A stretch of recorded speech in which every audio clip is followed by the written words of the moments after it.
স্বরূপকাঠির মানুষের কাছে কাঠ ব্যবসায়ের ইতিহাসটা বেশ পুরনো। এই কাঠ ব্যবসায়ের ঐতিহ্যটি ১০৭ বছর ধরে চলে আসছে। স্বরূপকাঠির কাঠের কেনাবেচা এই অঞ্চলের ইতিহাসের সাক্ষী হয়ে আজও জৌলুস ছড়াচ্ছে।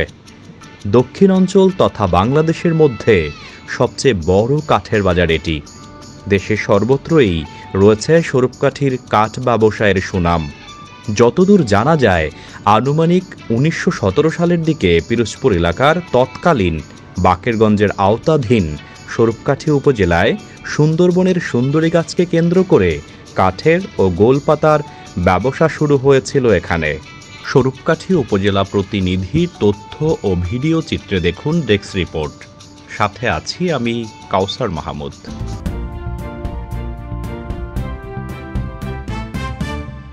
১৯১৮ সালের শেষ দিকে স্বরূপকাঠির সন্ধ্যা নদীর তীর ঘেঁষে একাধিক শাখা খালে গাছ কেনাবেচার জন্য ভাসমান কাঠের বাজার গড়ে ওঠে।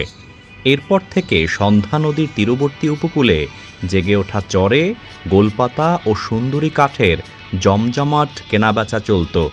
কিন্তু কালের বিবর্তনে সুন্দরী কাঠের দুষ্প্রাপ্যতা ও গোলপাতা ব্যবহারের স্বল্পতার কারণে সেই মনোরম ভাসমান বাজারের চিত্র কিছুটা ম্লান হয়ে গিয়েছিল। সুন্দরী কাঠ বেচাকেনায় সরকারের বিধিনিষেধ আরোপের পর স্বরূপকাঠিতে গড়ে ওঠে মেহগনি, জাম্বুল, রেইনট্রি সহ দেশীয় কাঠের বৃহত্তম বাজার। প্রতিনিয়ত দেশের বিভিন্ন অঞ্চল থেকে ব্যবসায়ীরা এসে উপজেলার কাঠ মোকামগুলো থেকে নানান জাতের কাঠ কিনে নিয়ে যায়। আস্তে আস্তে গড়ে ওঠে বিশাল কাঠের বাজার। সৃষ্টি হয় হাজার হাজার মানুষের কর্মস্থল এবং এই কাঠ ব্যবসার সাথে স্বরূপকাঠির প্রায় ৪০ থেকে ৫০% মানুষ জড়িত আছে। সেই থেকে স্বরূপকাঠি উপজেলার ভাসমান চরগুলোতে ঐতিহ্যবাহী কাঠ ব্যবসা সুনামের সাথে করে যাচ্ছেন স্থানীয় ব্যবসায়ীরা। এই ব্যবসায়ের সাথে প্রত্যক্ষ ও পরোক্ষভাবে কয়েক লক্ষ লোক জড়িত থেকে তাদের জীবিকা নির্বাহ করেন। উপজেলার প্রায় প্রতিটি প্রধান প্রধান ভাসমান চরে কয়েক স্তরে সুন্দরভাবে গাছগুলো সাজানো থাকে। এ অঞ্চলে ঘুরতে আসা দেশি বিদেশি পর্যটকদের নজর কাড়ে ওই ভাসমান কাঠের বাজার। ছবি বা সেলফি তুলে তারা ওই স্মৃতি ধারণ করে রাখে। এটি এখন বিশাল এক পর্যটন এলাকা হিসেবে পরিচিতি লাভ করেছে।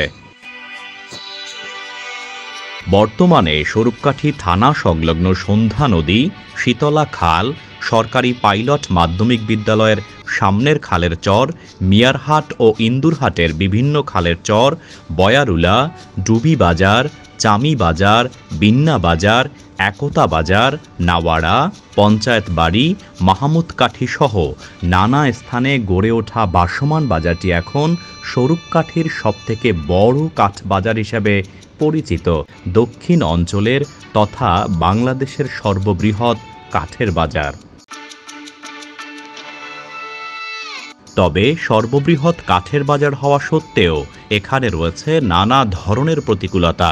স্থানীয়দের অভিযোগ, সরকারের পৃষ্ঠপোষকতার অভাব, কাঠের চরের হাটে রাজনৈতিক প্রভাব, ব্যবসায়ীরা সহজে ঋণ সুবিধা না পাওয়া, দালাল চক্রের উৎপাত, নদীপথে চাঁদাবাজদের হয়রানি, প্রাকৃতিক দুর্যোগ, পরিকল্পিত বনায়ন তৈরি না হওয়া সহ নানান কারণে ঐতিহ্যবাহী ব্যবসায়টি এখন হুমকির মুখে।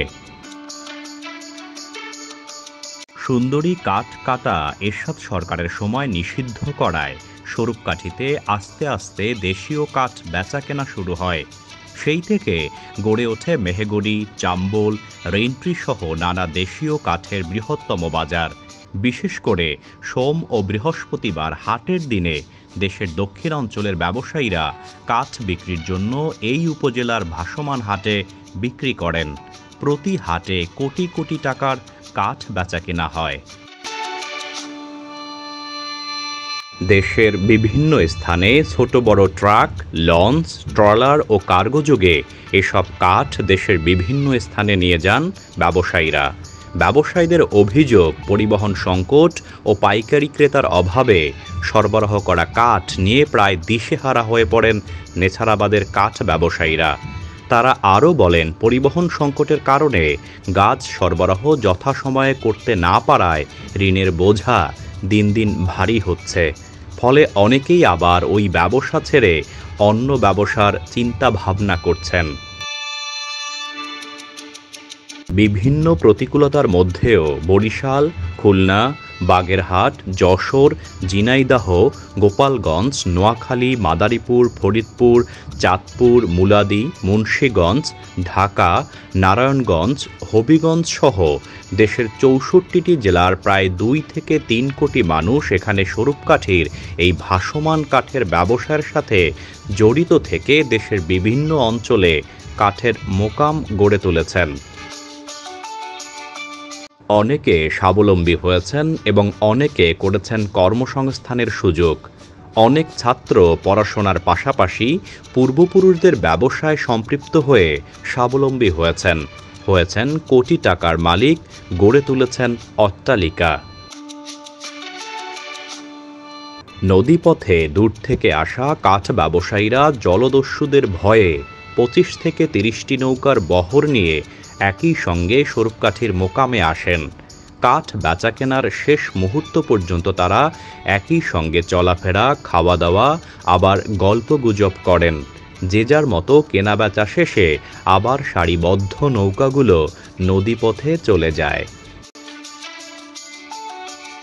কাঠ ব্যবসায়ীরা জানান, একটি গাছ চূড়ান্তভাবে ব্যবহারের আগে ৫-৬ বার বেচাকেনা হয়। দাঁড়ানো গাছ কাটা থেকে ব্যবহারের পর্যায় পর্যন্ত ৮ ধরনের শ্রমিক রয়েছেন।